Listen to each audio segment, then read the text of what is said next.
job. And finally, Sharon Bwanya, Arizona State University.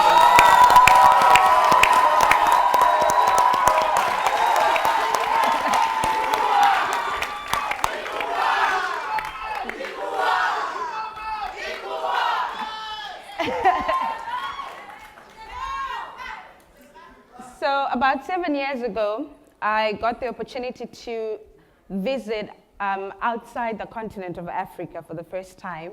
The destination was Lisbon in Portugal. On our way from the airport on the train, a Portuguese lady asked me, "Where are you from?" And I said, "I'm from Zimbabwe in Africa." And a wave of pity washed over her face, and she said to me, "I'll pray for you." There and then it hit me that I was the object of pity. And why was she pitying me? She was probably one of those nice people who would sit in front of their televisions watching a commercial that says, "Do you know, just for $10 a year, you can send a whole African village to school." To the world, we must appear like a retrogressive, backward continent infested with disease, war, people who cannot champion their own causes and rely on the charity of foreign aid to get by from day to day. Over the past 6 decades, nearly 7 decades now, we've received over $1 trillion in foreign aid. But has that developed our continent? IMF has since acknowledged that aid will not lift Africa. In fact, we're getting poorer. We're retrogressing. What has aid done to lift us? Not very much. But what has aid done instead? It has created in us chronic dependency. Our hosts have a saying, I think it's the Department of Agriculture at the zoos, they say, "Please do not feed the animals. They might become dependent and forget how to hunt." We've forgotten how to hunt. Or waiting for alms, we have totally forgotten how to hunt for ourselves. What has aid also done? It has subsidized the political inefficiencies of our irresponsible governments. We think they're doing something when they are not. Aid has trapped us in debt because most of that debt comes as state-to-state funding, which is loans, which we're struggling to pay back. Aid is also killing our local industries. Why must our people buy mosquito nets when they can get them for free? Aid is fueling corruption.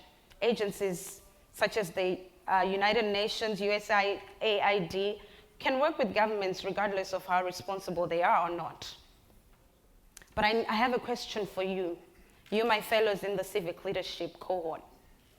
Until when shall we continue to trade our weak and vulnerable as commodities to foreign funders so that we can sustain our paychecks from month to month?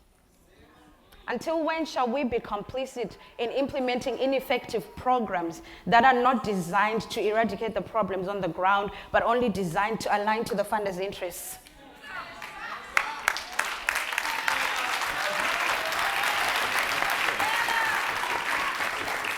Until when shall we maintain a clean hands policy and not want to do the dirty work of holding our governments accountable for the misuse of our natural resources?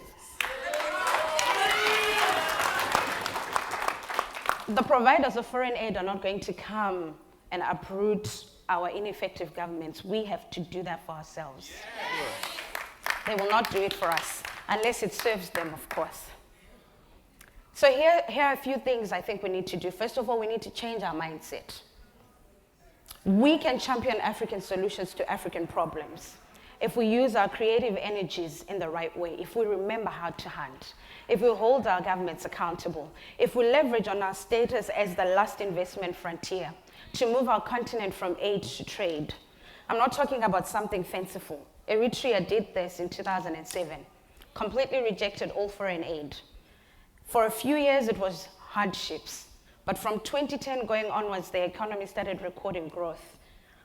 2010, 2011, and they're still on a growth trajectory. Short-term hardship, long-term gain.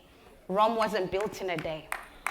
Ghana is doing this, moving themselves from aid to trade. Our own countries can do this as well. And as for our hosts and everyone else who wants to help us, I would urge you to reconsider the manner and extent and scope of the help you give us. We no longer just want fish. We no longer just need fish. We need you to help us learn how to fish. Some of us already know how to fish. We need to learn the new technology in how to fish better. Help us with tech transfer, capacity building. Some of us already have the tech to fish, but we need access to the fish markets. Give us favorable trade deals. We need partnerships. And I trust that if we do this, including turning our nonprofits into profit-making social enterprises, doing sustainable change, involving the communities we want to serve in sustainable solutions. I believe that one day when I go back to Lisbon, and if someone asks me where I'm from, I'll say, my name is Sharon Bwanya. I am from Zimbabwe in Africa. And I'll watch their face fill with wonder, awe, and admiration. Thank you. Well done.